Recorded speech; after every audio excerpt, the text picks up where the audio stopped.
That's from Tapestry. It's 10 minutes before the hour, and Carole King is expanding her horizons these days, writing movie music and narrating a documentary about conservation. Back in the 70s, she made a mark that is still unequaled. Her album, Tapestry, released in 1971, is still the biggest seller by a woman artist ever. It's too late, baby, now it's too late. So we really did try to make it. Since the 60s, Carole King and her ex-husband Jerry Goffin wrote more than 100 hit songs.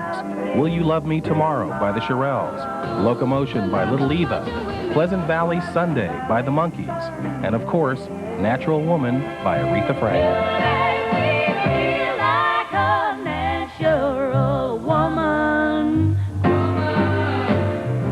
What has Carole King been doing since?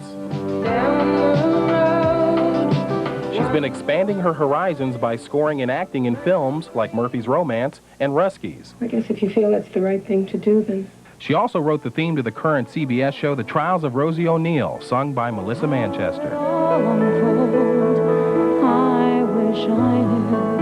Although New York is no longer her home, her last album, City Streets, was inspired by the Big Apple.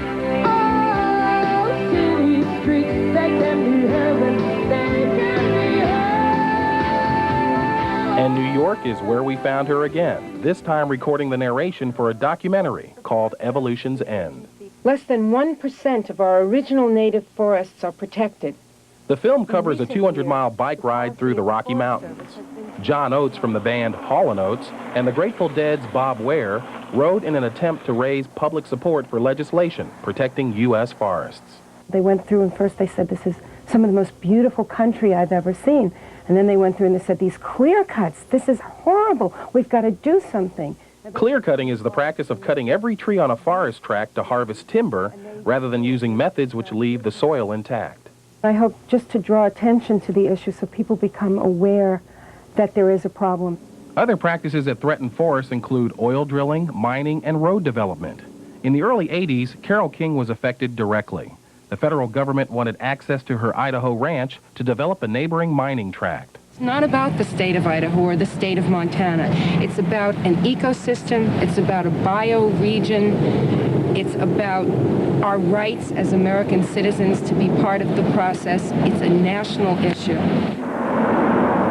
We're killing ourselves. It used to be slowly, and now it's more quickly.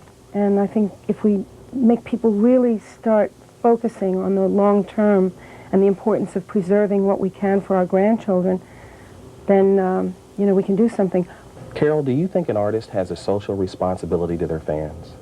Absolutely. It's one of the things that I try to do is pay tribute to that in my work as well as in, the environmental work.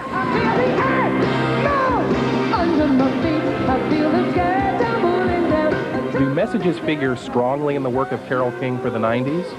Most of the songs that I'm writing now are not dealing with the environmental issues or, what they sometimes call message songs. Right now, probably my next album will be about love and relationships and feelings and emotions.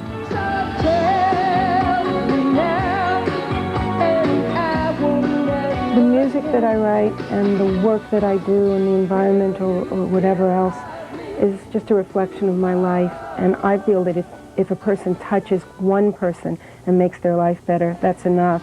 Will you still love me tomorrow? Oh,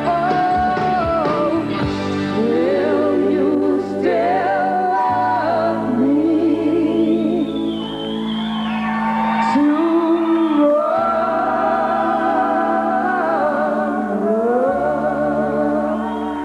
And 20 years after its release, Tapestry is still going strong. In fact, it's just been released on CD. I don't know what I'll do to hear those songs without the scratches in them. We'll be back.